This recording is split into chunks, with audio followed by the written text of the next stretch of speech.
بسم اللہ الرحمن الرحیم۔ آج ہم تابوت سکینہ کے بارے میں جانیں گے، تو جڑے رہیں ویڈیو کے آخر تک۔ اگر نیو ہے تو چینل کو سبسکرائب کر دیں اور ویڈیو پسند آئی تو لائک کر دیں تاکہ اس طرح کی اسلامک ویڈیو اور معلوماتی ویڈیو آپ لوگوں تک پہنچ سکیں۔ تابوت سکینہ کے متعلق اکثر مفسرین کا خیال ہے کہ یہ جنت سے حضرت آدم علیہ السلام کے ساتھ ہی زمین پر اتارا گیا۔ یہ تابوت شمشاد کی لکڑی کا ایک صندوق تھا۔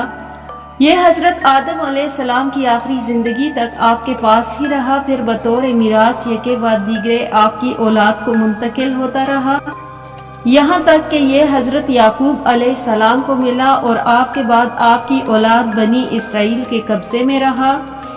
اور جب یہ صندوق حضرت موسیٰ علیہ السلام کو مل گیا تو آپ اس میں تورات شریف اور اپنا خاص سامان رکھنے لگے۔ یہ بڑا ہی مقدس اور بابرکت صندوق تھا۔ بنی اسرائیل جب کفار سے جہاد کرتے تھے اور کفار کے لشکروں کی کثرت اور ان کی شوکت دیکھ کر سہم جاتے اور ان کے سینوں میں دل دھڑکنے لگتے تو وہ اس صندوق کو اپنے آگے رکھ لیتے تھے۔ اس صندوق سے ایسی رحمتوں اور برکتوں کا ظہور ہوتا تھا کہ مجاہدین کے دلوں میں سکون و اطمینان کا سامان پیدا ہو جاتا اور مجاہدین کے سینوں میں لرزتے ہوئے دل پتھر کی چٹانوں سے زیادہ مضبوط ہو جاتے۔ اور جس قدر صندوق آگے بڑھتا تھا، آسمان سے فتح کی بشارت عظمی نازل ہوا کرتی تھی اور فتح مبین حاصل ہو جایا کرتا تھا۔ بنی اسرائیل میں جب کوئی اختلاف پیدا ہوتا تھا تو لوگ اسی صندوق سے فیصلہ کرواتے تھے۔ صندوق سے فیصلے کی آواز اور فتح کی بشارت سنائی دی جاتی تھی۔ بنی اسرائیل اس صندوق کو اپنے آگے رکھ کر اس کو وسیلہ بنا کر دعائیں مانگا کرتے تھے۔ ان کی دعائیں مقبول ہوتی اور بلاؤں کی، مصیبتوں اور وباؤں کی آفتیں ٹل جایا کرتی تھیں۔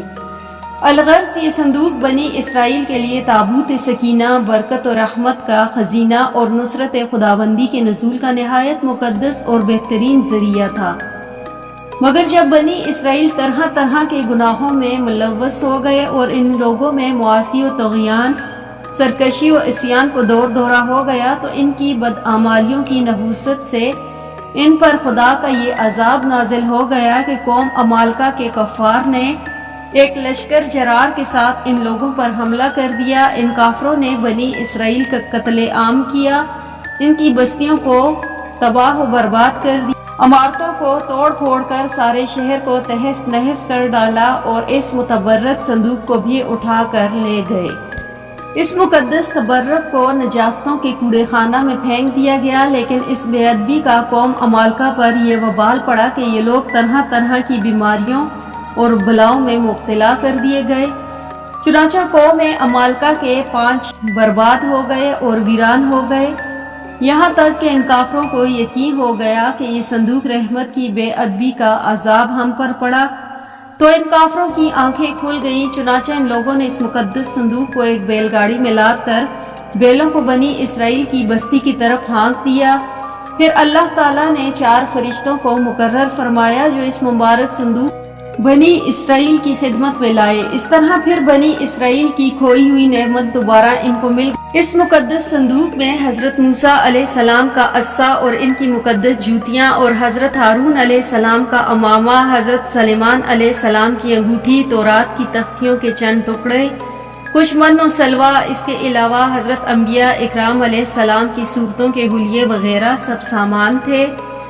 حضرت داؤد علیہ السلام کے زمانے تک اس تابوت کو رکھنے کے لیے کوئی خاص انتظام نہیں تھا، اس لیے پڑاؤ کی جگہ پر ایک الگ خیمہ لگا دیا گیا۔ حضرت داؤد علیہ السلام نے خدا کا گھر بنانا شروع کیا جو اس مقام پر ہے جہاں آج مسجد اقصی موجود ہے، لیکن یہ عالی شان گھر آپ کے بیٹے حضرت سلیمان علیہ السلام کے عہد میں مکمل ہوا اور اس کو یہودی ہیکل سلیمانی کے نام سے پکارتے ہیں۔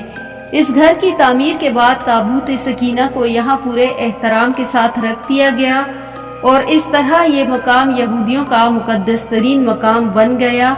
بعد کے زمانے میں ہونے والی جنگوں نے اس ہیکل کو بہت سے نقصان پہنچائے، لیکن بابل کے بادشاہ بخت نصر نے اس کو مکمل طور پر تباہ کر دیا اور اس کو آگ لگا دی۔ وہ یہاں سے مال غنیمت کے ساتھ ساتھ تابوت سکینہ بھی لے گیا۔ اس تباہی کے نتیجے میں آج اصلی ہیکل کی کوئی چیز باقی نہیں۔ ان تمام تباہیوں کے نتیجے میں تابوت سکینہ کہیں غائب ہو گیا اور اس کا کوئی نشان نہیں ملا۔ آج بھی بہت سارے ماہر آثار قدیمہ اور خصوصاً یہودی مذہب سے تعلق رکھنے والے ماہر اس کی تلاش میں سرگرداں ہیں تاکہ اس کو ڈھونڈ کر وہ اپنی اسی روحانیت کو واپس پا سکیں جو کبھی ان کو عطا کی گئی۔